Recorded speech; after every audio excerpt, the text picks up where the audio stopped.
Well, hey guys, what is up? Good afternoon. Brent Abel here, webtennis.com. From the Southern California desert, Rancho Mirage, California. Hope you're having a great afternoon so far, wherever you are. Sunday afternoon. A lot of you probably here watching some NFL football. I'm taking a little break right now from the Lions game. I'm actually hoping that Jared Goff, my boy from University of California, Berkeley, hope the Lions win. Yeah, I'd love to see them play the 49ers. Of course, I want the Niners to win, but that's okay. That's for another episode. Look, guys, today we're going to work on some mindset stuff. And the topic today is three messages that are keeping you stuck. And, you might be getting these messages from coaches or other friends or whatever, but a lot of this is coming from ourselves. It's just kind of our instincts that get in the way and really kind of keep us stuck. So, look, before we get into it today, a reminder every morning. I'm doing two shows a day, right? There are two live shows a day. First one is 8 a.m. Pacific every morning.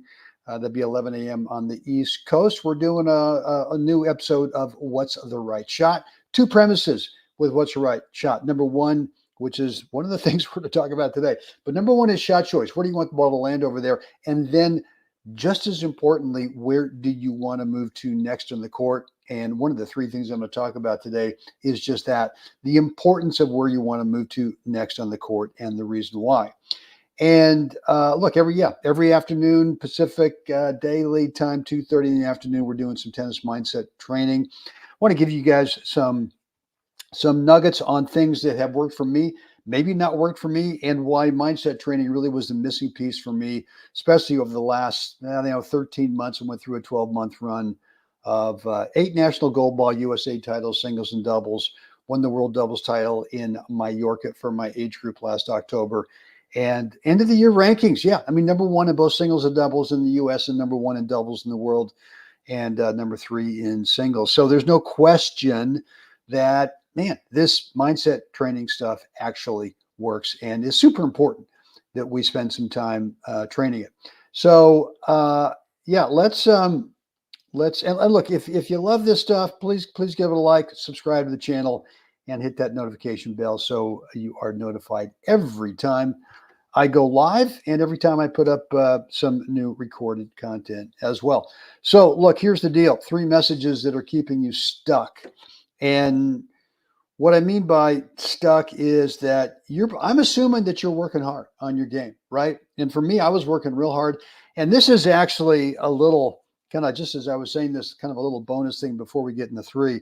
But one of the messages I kept giving myself was that, well, you can just out physical everybody, right? You can just work like a dog on the court. You can out drill, you can outwork, you can spend more time in the gym, you can do this and that, and just more physical stuff, and that will give you the confidence and take you to a new level that you've never been before. And there's no question that that is a really important component of becoming a better player. You can't just be out of shape. You can't be overweight. You can't be all of those things if you really truly want to move the needle and get to that so-called next level. But for me, it made a little bit difference, but not enough. And so that message for me was basically in denial that I needed to work on the mental part of the game. So, look, here are the three things. Number one is that either your coach or your pro or some friend, or you're getting some stuff online, or maybe even yourself, that the message is, look, we got to continue to improve stroke technique. We got to improve stroke mechanics. And you can definitely spend some time improving stroke tech. And for me, it was actually much more about, well, what stroke tech have I got that's kind of getting in the way of me being repeatable with that shot. So I'll never forget, I worked with Tom Stowe, the great legendary coach in Northern California, for about 18 months before he passed away back in the 80s. And really his whole job with me, I felt like, on stroke mechanics was he kept taking stuff away. He kept paring things away so that we were just getting down to the most minimalist, most basic swing tech so that it became way more repeatable. And so that was fine. That was one thing. But really, if you overdo the swing tech too much, you miss out on really what's important, which is, this whole thing: who's doing what to whom. really kind of getting out of your head and thinking that every incoming ball, that the winning formula is just going through this little checklist of stroke mechanics. And yeah, I mean, if you do enough swing tech work, drilling, eventually it becomes pretty much instinctive. And as opposed to, wait a minute, what is it that guy over there is really good at? Let's find that first. Forget about swing mechanics. Let's find out what that guy is really good at first. And then if nothing else, the tactical focus becomes, I'm just going to stay away from that. That guy's got a monster forehand. And believe me, I mean, I played lots of guys back in 2023, right? Last year when I had my dream year. And my focus on a lot of these guys was, wow, that guy's really good at that one thing. My whole tactical focus today is to just avoid it, stay away from it. And if the guy's forehand was great, all right, dude, well, you're just getting backhands all day long.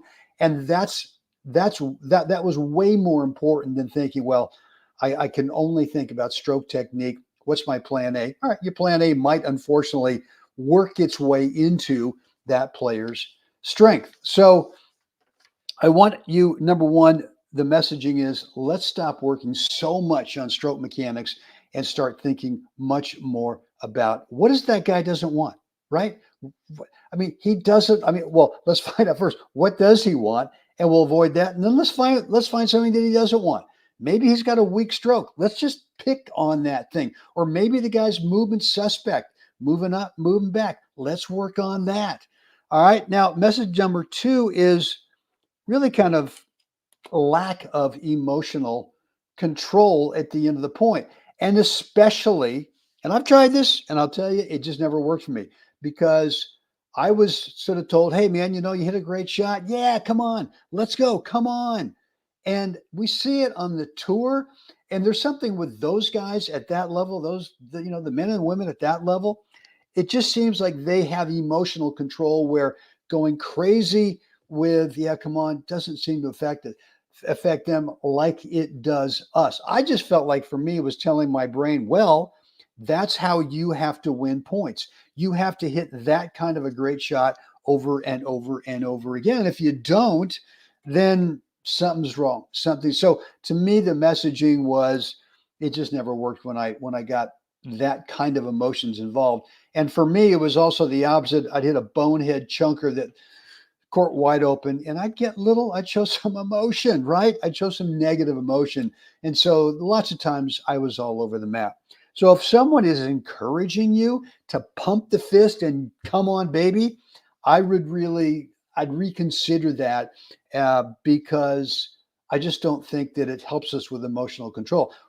What do we want to do between points? Well, we want to have enough emotional control between points so that by the end of that 20 or 25 seconds, whatever you're taking between points, is that you're coming away with some real clarity on tactical focus. How do you want to start this next point?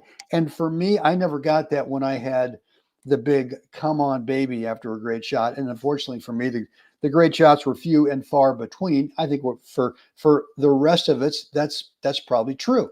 So messaging number 3 is shot choice. And I kind of teed it up in the beginning here when I talked about, look, as a reminder, every morning at 8 a.m. Pacific time zone, I'm doing a live show on what's the right shot. Two premises to it. Number 1 is going to be, where do you want the ball to land over there? But probably more important is to be thinking about where do you want to move to next on the court? Because shot choice for me is really much more focused. Well, if I play it there to that spot, you know what? There's no real opportunity for me to be able to, on whatever comes back, assuming it comes back, that I'll be able to take time away from that opponent. So for me, a lot of it is I don't want to take time away from myself. Sometimes there's an opportunity to really ding a lot of power or add a lot of pace, a lot of power. But you might be in just such a court position that when you give the ball with power to that guy, now all of a sudden you got a problem, right? You've just taken time away from yourself. So for me, and I've seen this a lot, and I've seen coaches do this, hey, hit the big one to the corner over there. And okay, if you can consistently hit the big one to the corner over there, just don't stand and admire it.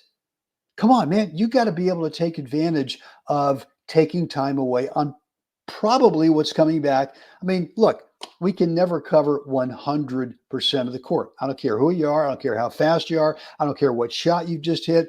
I don't care really what position you put that opponent in. We really can never cover 100% of the court. So part of taking time away, court position, is a pretty good calculated guess.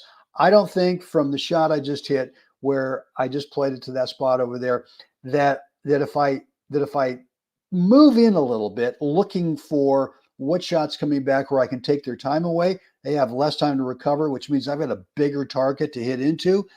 Yeah, I suppose if they just scream it up the line on top of the line, okay, I can't cover that. And okay, if they go over there and somehow roll this insane angle cross court, okay, I can't cover that, but I'll take my chances. And look, if they're going to do that a few times a match, more power to them. If you look at the big picture, what you've got to make sure that you're doing is that you're doing the second part a lot in terms of what's the right shot. Where do you want to move to next on the court as opposed to just standing there and being told, hey, hit this forehand big cross court and just stand? I mean, no one's telling you to stand there and admire it, obviously, but there's not the second part of the message, which maybe you're not giving yourself. I mean, I've got a practice partner who frequently hits a great shot, assumes I'm not going to get to it, and stands there and just admires it.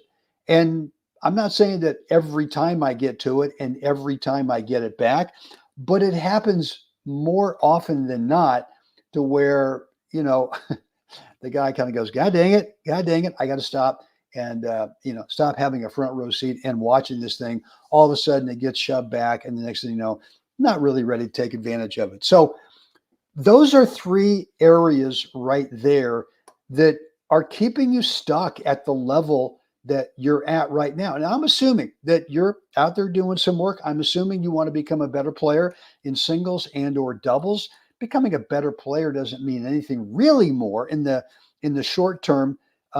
In really just trying to get more consistent, right? Trying to be less of that kind of shot maker where you're just missing, right? So look, if we go back to the beginning, there's way too many times when we think that the way to win matches is by being a stroke mechanic monster out there, just working and drilling like a dog, as opposed to really figuring out what is it that your opponent wants. Okay, we'll stay away from that. What is it your opponent not want? Let's give them a big fat diet of that.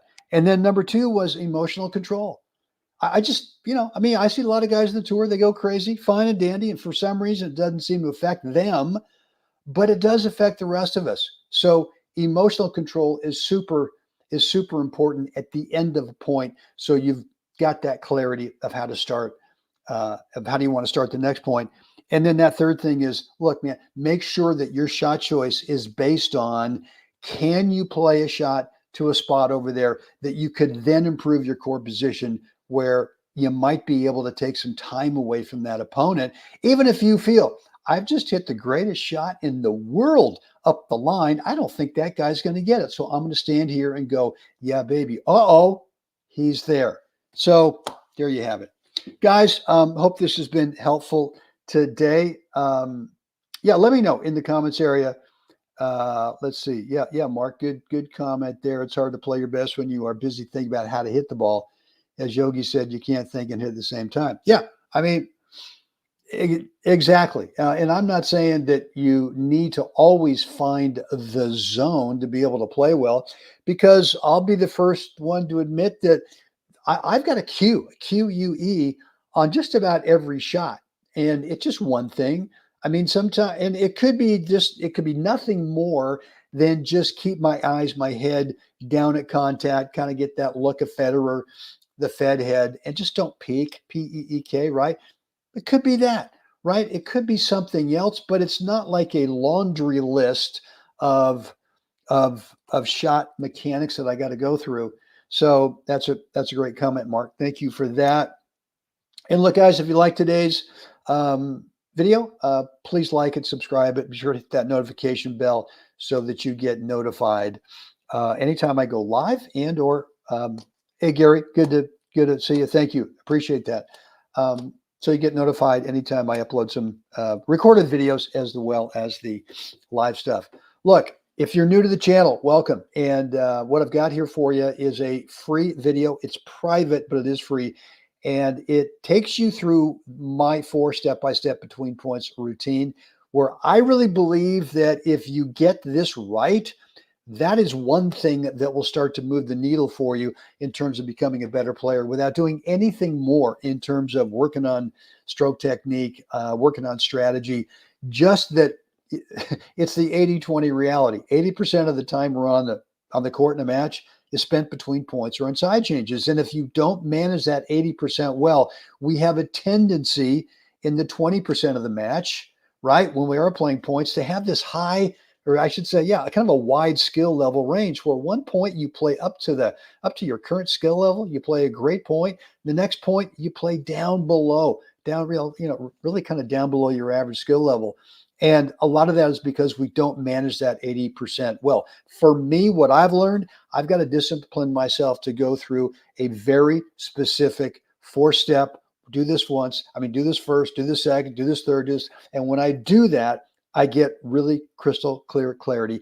Here's how I'm going to start that next point without thinking about the end result, because it's not something we can totally control. But here's how I'm going to start the next point, and then that clarity has sort of a residual effect carry over into the point itself for next shot clarity. So just go on over to webtennis.com, drop in a first name and email address, and you will get access to that free but private. It's about a 20-minute video. I detail each one of those 4 parts that, no question, have made a huge difference for me. Guys, that's it for me, right? Remember, every day in the mornings, 8 o'clock in the morning Pacific time zone, we do a new live What's the Right Shot episode. And this time in the afternoon, 2:30 in the afternoon Pacific, some little mindset training as well. Always love to read and comment on your questions or remarks in the comments area down below. And then if you want to keep it private, just feel to shoot me an email, brent@webtennis.com. All right, it is time. We got to get out there. We got to help someone else have a great day, guys, as always. Thanks for hanging out. See you again next time.